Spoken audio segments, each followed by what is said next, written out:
Howdy folks, this is Bob, back again for another fun flight from point A to point B. Today's flight will be from Rochester, New York to Bradley International in Windsor, Connecticut. And we will be taking this Cessna 210 Turbo Centurion. Nice plane, very powerful, 6 cylinders. All in all, it's a very nice plane, and I'm happy with it. First thing we do before we go anywhere, check the weather. Okay, here's our weather map, and it looks like we have none to worry about. Clear skies all the way from here to there. Some light rain up toward the Adirondacks, but that's not going to affect us. This trip, 232 miles as the crow flies.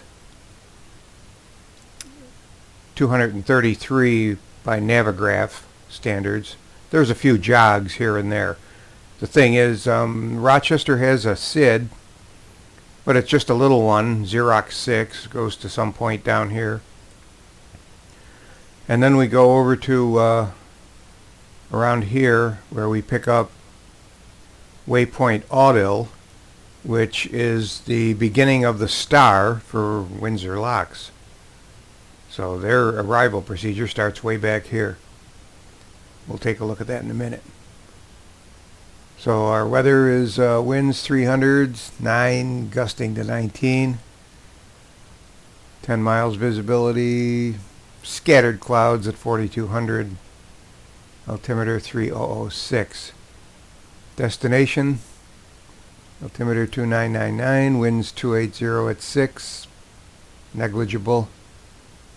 Clouds, broken clouds is all we have to worry about. We'll take this trip at, we'll start out at 7,000 feet. If the broken clouds get too unbroken, we'll climb up to 9. We are going basically east on a IFR flight plan, so we'll fly at odd altitude. 7,000 is a good place. Bradley International will use ILS runway 24.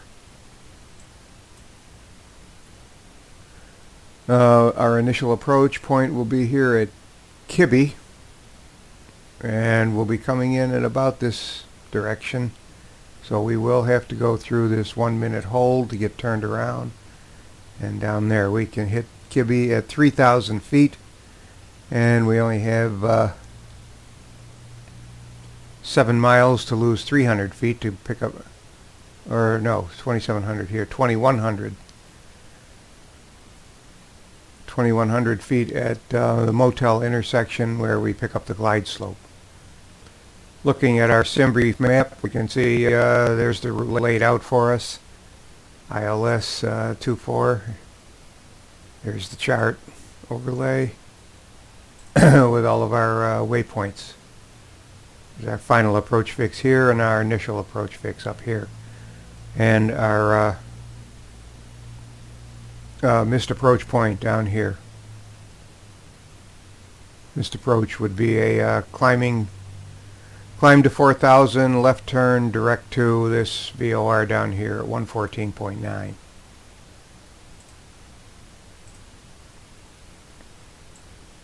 So that's our route.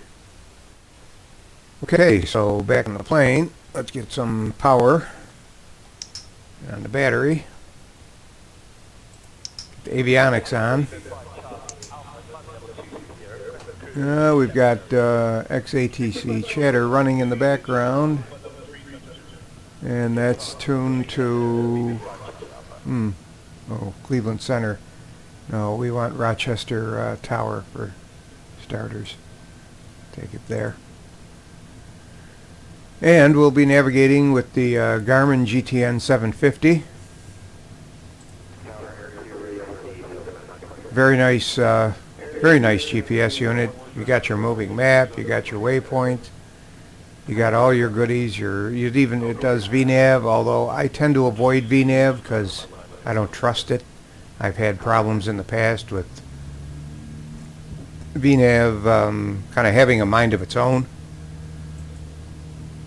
The only thing I don't like about this is the database is from last fall of 19, and it doesn't update what the Navigraph updates. It's a Garmin thing, and you have to get your updates from Garmin, but they don't update the simulator. They only update the real units, which cost a couple $1,000s. I'm not going to pay that to update a.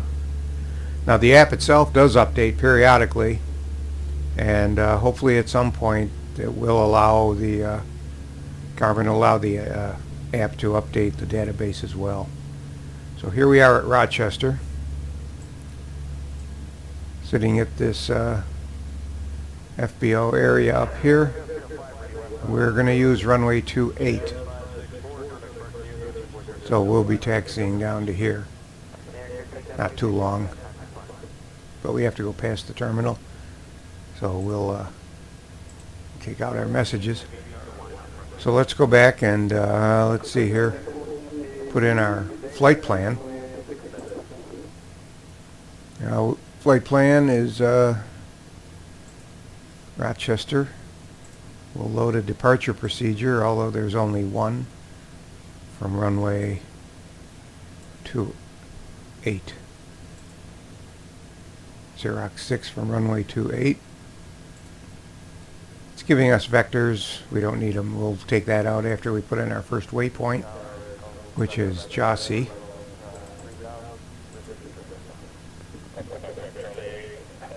We can take this out. We'll find our own way there. And the next waypoint will be the airport in Connecticut, because it starts with our next following waypoint, and so we won't put that in a second time. We'll load our arrival. Stella 1 from Int'l. And those are our points. And then load our approach. ILS 24 from Kibby. And we'll load that up. Okay.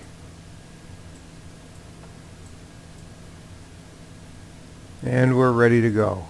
Tower's tuned in. Our ILS frequency 111.1 is tuned in. So we're good to go. Let's check our fuel. Looks like we're good. Start on the right tank. We don't have a. We have to remember to switch tanks every 15 to 30 minutes.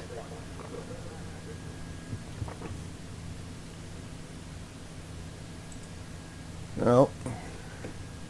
That up, get that up, crack that.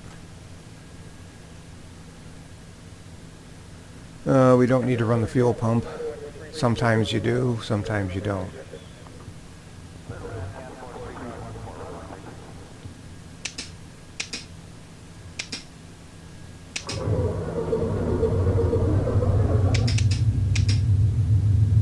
And we're running. The alternator on. Whoops, battery. Alternator on, there we go. Set the transponder for 2200. That'll be our IFR squawk code. Set our altitude on our autopilot here for 7,000 feet.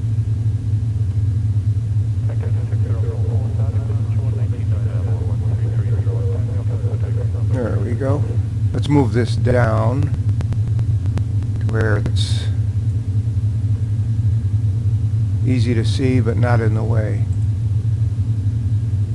Let's see, we gotta put our beacon on. Should have done that. Nav lights on. There, we can put the yoke back in. And let's set our altimeter 3006. Here we are.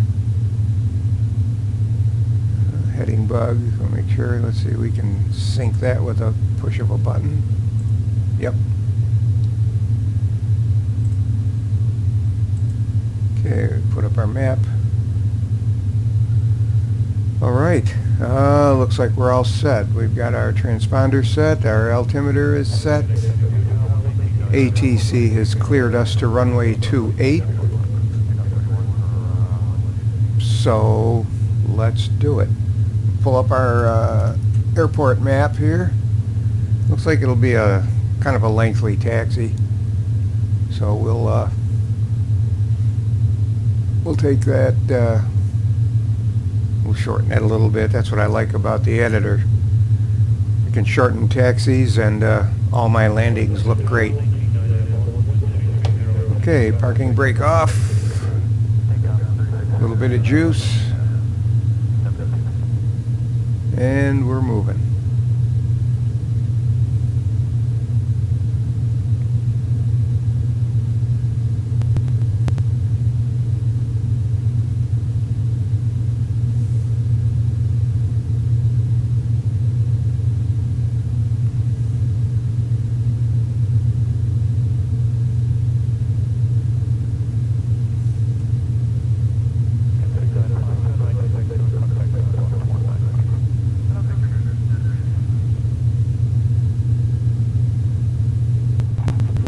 Alright, we're coming up to the threshold of 28.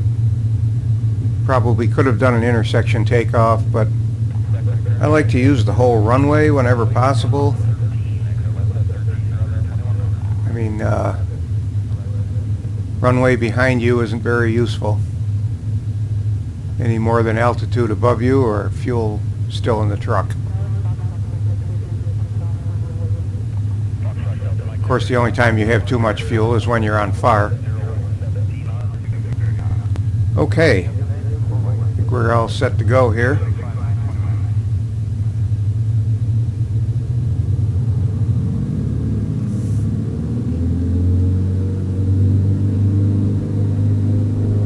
I didn't put any flaps in for takeoff. We got a long enough runway here, and this is a powerful bird. Let's get straightened out.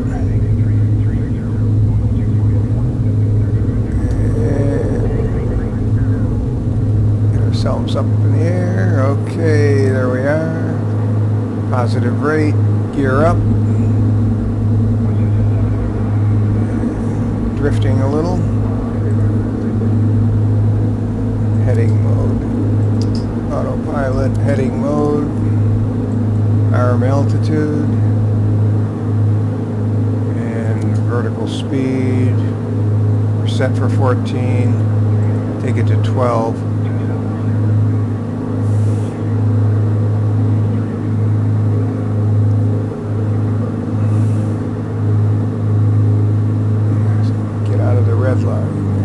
Off the red lines here. Alright, switch over to nav mode. That'll get us turned around.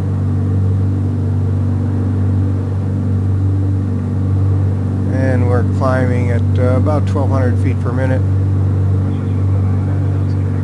Or closer to 15. Autopilot set for 12.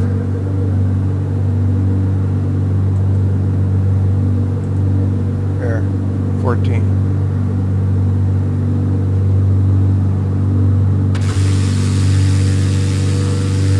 And turn the landing light off.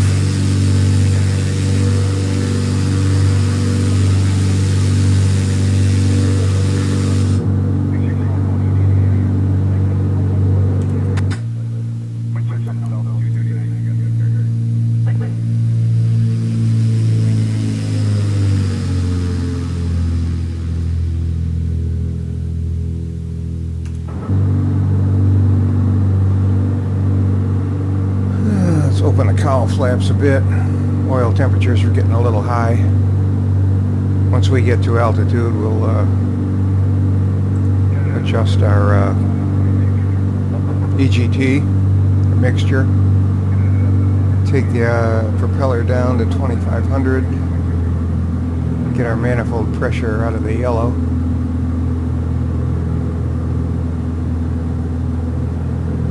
want to maintain this climb. We don't want to burn anything out doing it.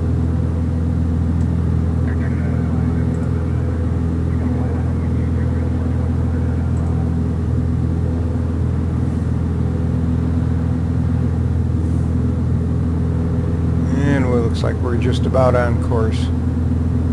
Headed for Jossie, 30 miles away. Now the winds were from the west, so we'll have a tailwind. Now that we're at altitude, looks like we got a little bit of turbulence. Let's run our mixture. It'll be this over here. Find our peak. Looks like it's about right there. And then creep it into the rich side of peak. I like to run on the rich side of peak. Some people like to run on the lean side of peak. Peak is where your engine is running most efficiently. Rich of peak, a little more fuel, a little better cooling. Lean of peak, a little better fuel burning. I don't know, there's that's one of those things where, you know, you ask 10 people, you get 10 answers. Half of them are for the rich and half are for the lean. So it's a matter of personal preference, I guess.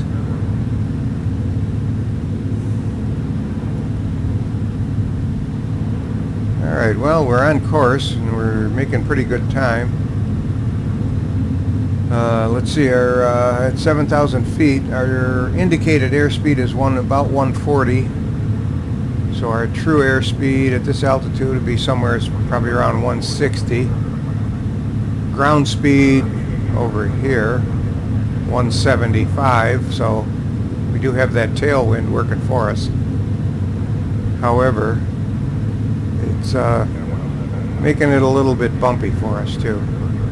Not as bad as the last flight, but just a little bit. We can handle it. Let's take a look at our moving map, Navigraph chart. We're here headed for the Jossie intersection, and we're making pretty good time.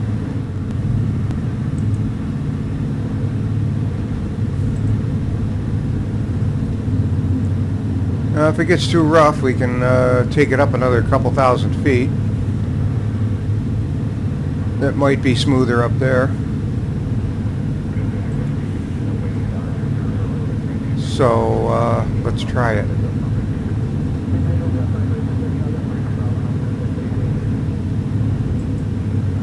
And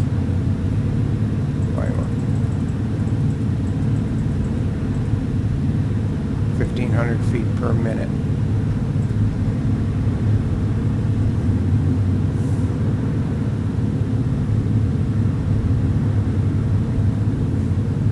We might be in smoother air once we get up there, and we'll be definitely above these clouds.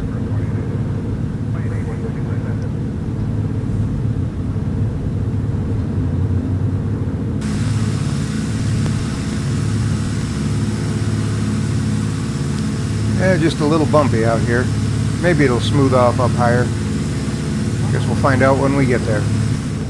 Alrighty, here we are at 9,000 feet. It's a little smoother.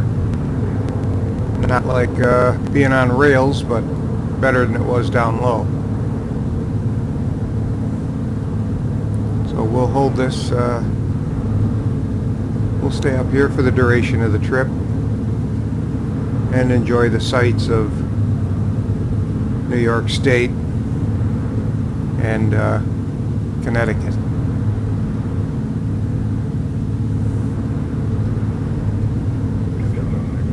This XP Realistic does make for a very realistic looking flight.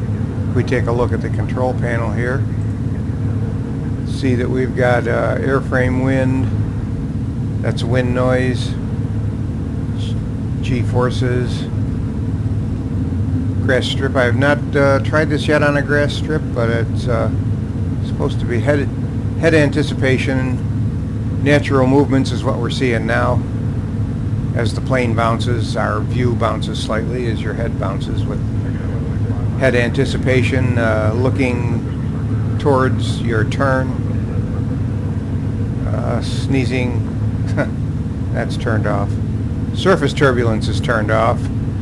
I tried landing one time with surface turbulence turned on, and it was the brutalest landing I ever made.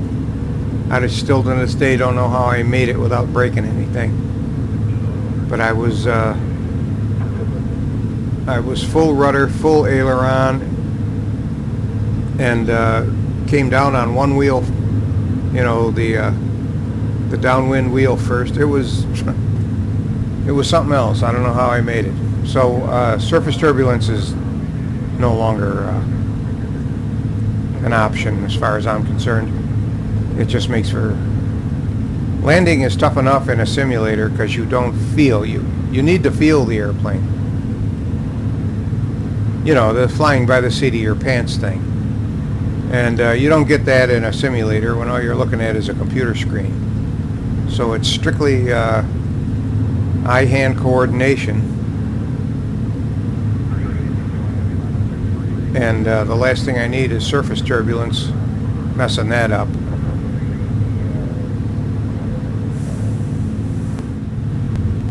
We're about 6 miles. Our ground speed has increased to 184.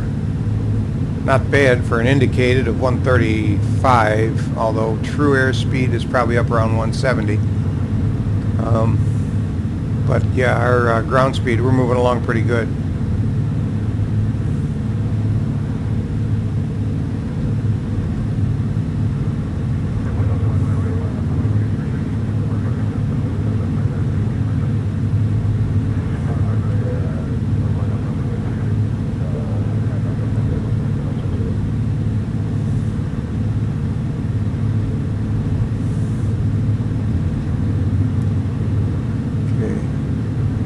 We also have DME, as you can see here. This is showing us our distance to our waypoint. It happens to coincide with our GPS because it's connected to nav 1, so we're getting our GPS distance. If we were connected to nav 2, I don't know if this will work. Yeah, it does. It shows us as 61 miles from the Rockdale VOR. What you got to know about DME is that it can be a little deceiving as you get closer to the station. DME reads, if it's reading radio, if it's reading ground signals, like from the Rockdale VOR, it's reading it in slant range. In other words, from the ground straight up to your plane. It is not showing you horizontal distance. If you're far enough away, your horizontal range and your slant range are going to be almost the same. But when you get right up to the station, it starts to get, in other words, if you're right over top of the when we're over top the Rockdale VOR, at 9,000 feet, we're almost 2 miles up. The DME will show us at about 1.9. Even though we're 0 miles from it horizontally, we're almost 2 miles above it, and that's what the DME is going to show us. Back at the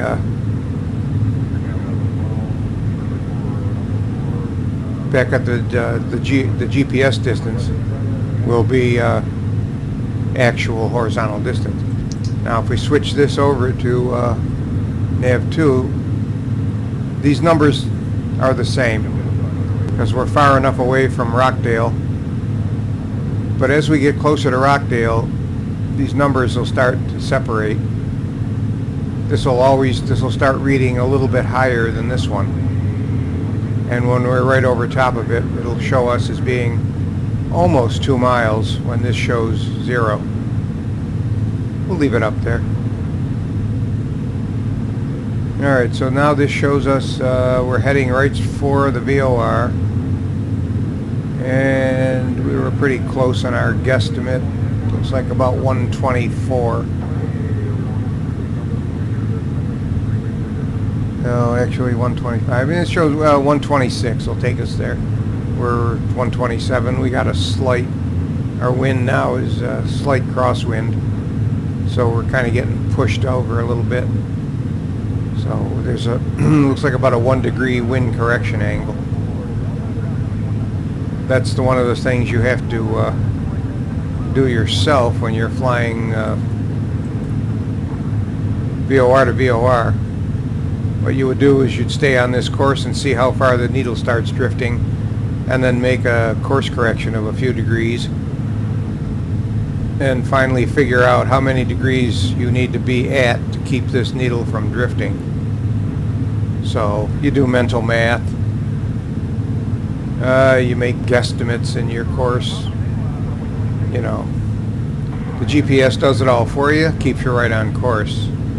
Without GPS, you're pretty much on your own. Alright, so our wind apparently is not really a factor, because our course and our track, well, track slightly, yeah. So it's a factor, but not much of one. We're only a 1 degree crabbed. And our ground speed has dropped down a bit due to the fact that we lost that that nice tailwind. Has now become, there's a crosswind component in there that's robbing us of some speed. Forgot to change frequencies. We should actually be on center frequency here, New York Center.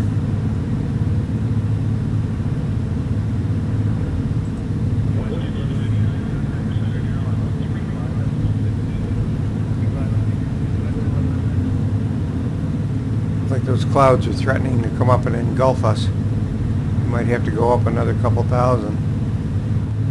Take it up to 11,000.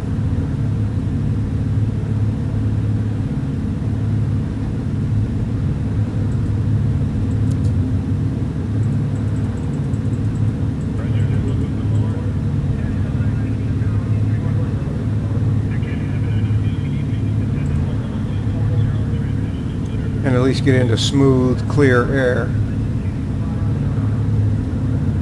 This just changes our top of descent point now. We have to go from 11 to 3. So that's 8,000 feet. So that would take us 8 minutes at 3 miles a minute. So we'll figure 25, between 25 and 30 miles out from Kibby, we'll begin a 1,000 feet per minute rate of descent.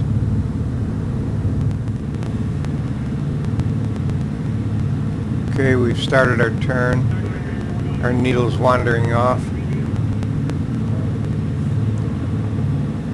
This is point 3, point 2. This shows us 1.5 miles since we're over top of it. So that is our slant range, even though, well, 11,000 feet, we're a little over 2 miles from it. But we're in a hilly area, so we may be looking at its elevation.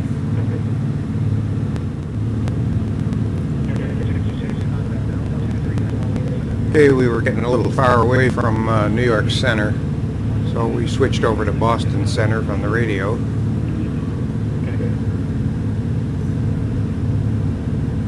And we are over some substantial terrain. Southern end of the Adirondacks, northern end of the Catskills, all part of the Appalachian chain. We're far enough above the terrain that we're not getting any profile view here. We must be far enough above it. It's out of range. but everything ahead of us is in the green. Water will show up as blue. So there, something there. That's how the terrain radar looks, and our course here and our altitude swings here are showing up as we correct for turbulence. Here's our wind. Winds are 254 at 32, so they're almost right directly behind us. That explains that ground speed. So here's our wind information. True airspeed, yeah, about 160. Again, indicated shows about 138. So we're making pretty good time. Nice to have this tailwind here. Not a direct tailwind, so it's not pushing us at 32, but there is a tailwind component is stronger than the crosswind component by the looks of it. Be coming in kind of like that. As soon as we hit Molds, we'll be 5.4 miles from Tomes. Add that to 22 here, and that'll put us 27 miles from Kibbe, which is fine. Give us plenty of time for our descent.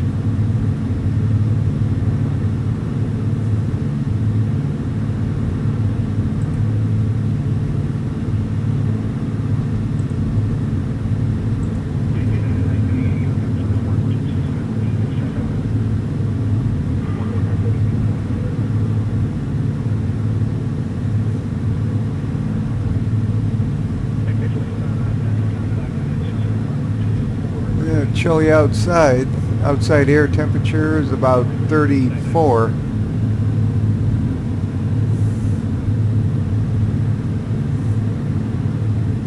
We're above freezing. We're not carbureted. And we're not in visible moisture, so ice is not a factor. We can double check that with our Fly with Lua icing indicator. No visible icing on wings, pitot tubes, windows are propped. So it's just a backup to let us know that we're not picking up any ice.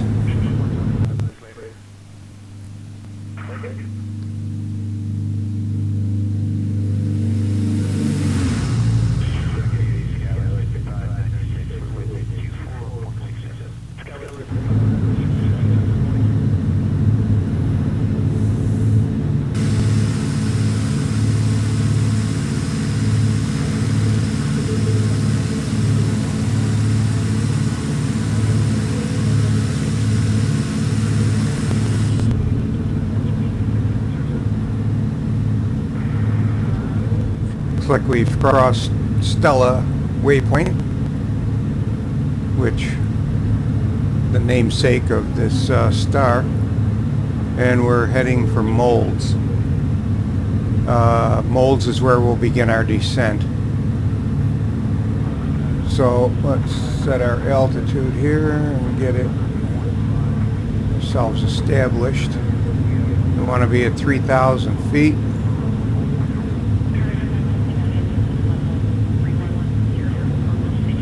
Right there.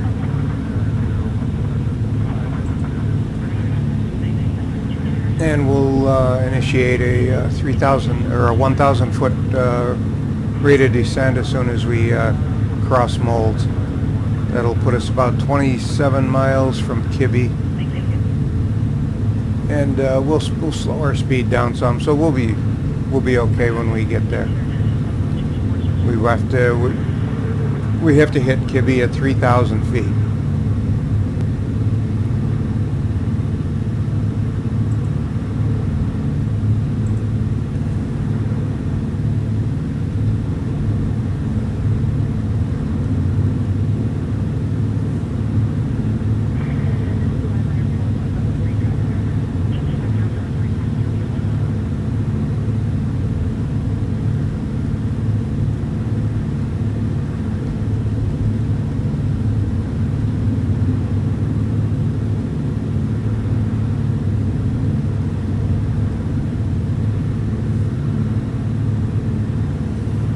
We're picking up some turbulence because we're over some terrain here.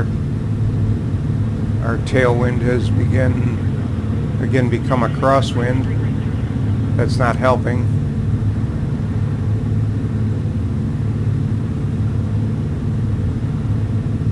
Looks like we're following right on course. We're not crabbing into it. Apparently it's not strong enough to require that, although it looks like we're crabbed. Actually we are. According to this, we're out of 10-degree crab. I don't know why that's not showing it. But our ground speed, you can see, has dropped significantly.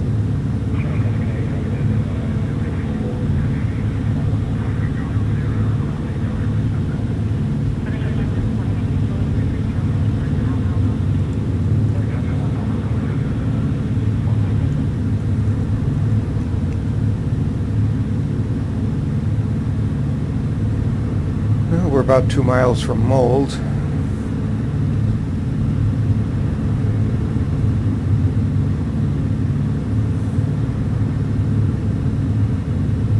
Once we start our descent, we'll reset our altimeter. 2998 is the pressure in Bradley. And we'll switch frequencies to the well, technically we would switch to Bradley approach, but I got enough to do without fooling with the radio, so we'll go right directly to tower.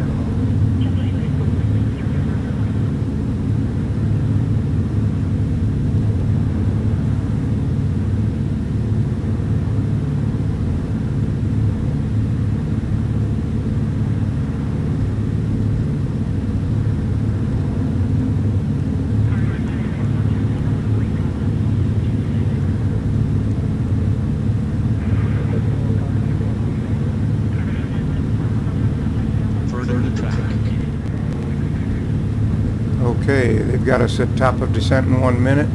We crossed Molds. Close enough. Yeah, vertical track. I hear you. We're going to do that. Vertical speed minus 1,000. And bring our manifold pressure down. We don't want to.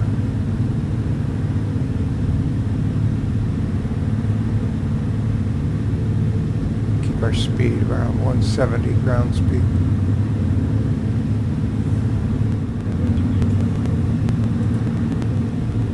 Alright, we're headed for the initial approach fix. I think at this point we can activate the approach because that's going to put us right there. So, activate approach.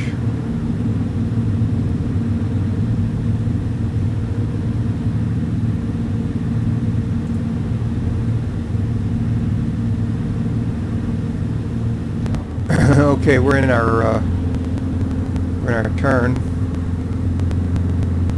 Just keep our speed up here.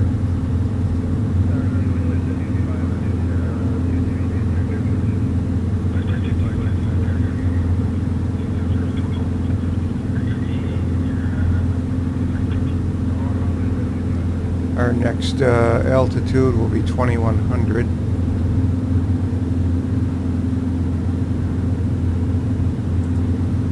And we'll do that at maybe 800 feet per minute. It's not far to go, and we have 7 miles to do it in.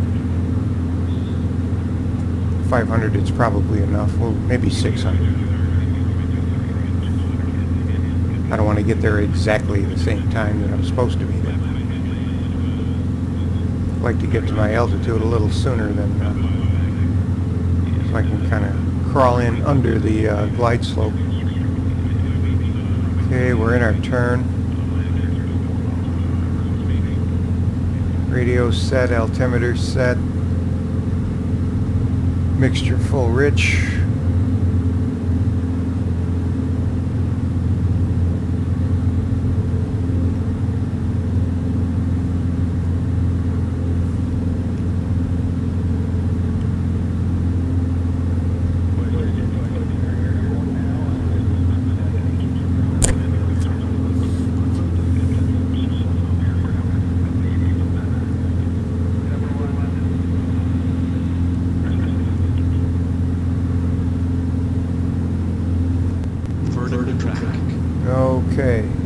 start our descent now.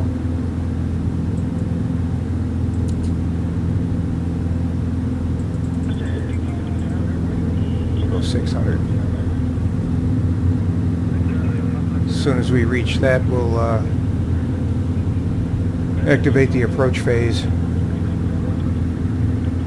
And we can get slowed down here. Let's drop the gear. We're almost at flap extension speed. Drop the gear, that'll slow us down some.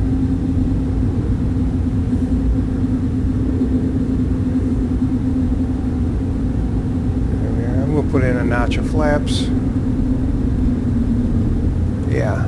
That's a little ballooning there. One notch ought to be enough.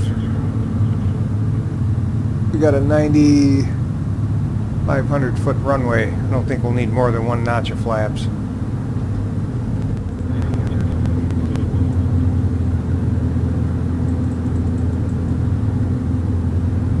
Get that centered. We're at 2100. We can activate approach mode.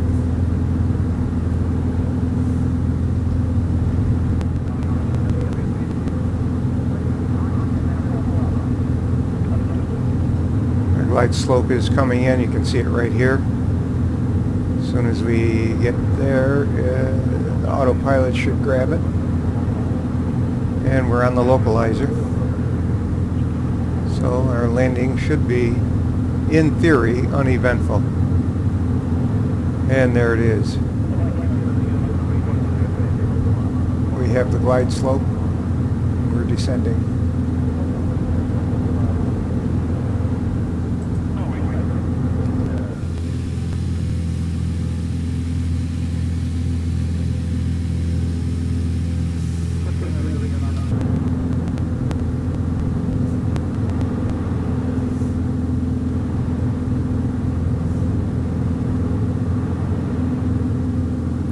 Okay, we're almost there.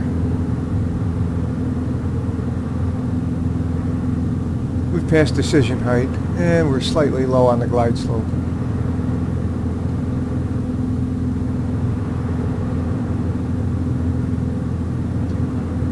"200 feet now." So this would be decision height. So I usually let the autopilot take it down to 100. Cut the power back. Release the autopilot, take her on in.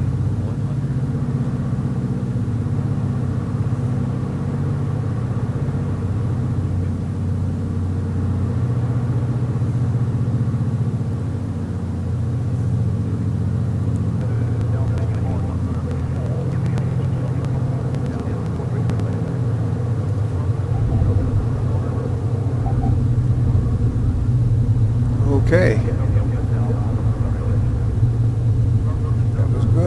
Flaps up, taxi light on, landing light off, strobes off.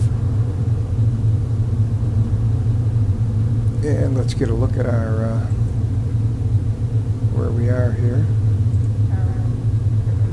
Okay, we're here. We want to make this turn.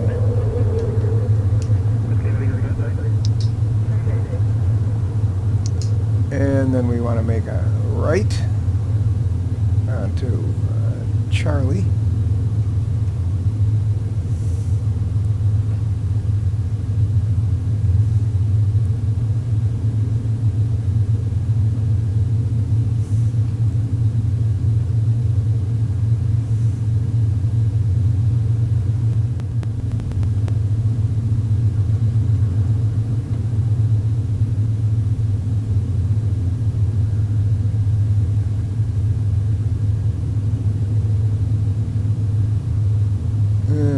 See our I guess we'll just put her here for now.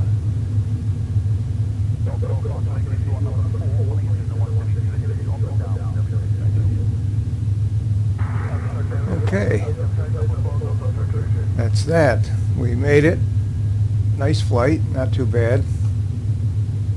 Now let's see, taxi light off, nav light off, strobes, all those lights are off. Avionics off, Engine off. And alternator off. Beacon off. Battery off. Well, that was a nice flight. Hope you enjoyed it. We'll take something else and go somewhere else from this point on the next one. Until then, I'll see you next time.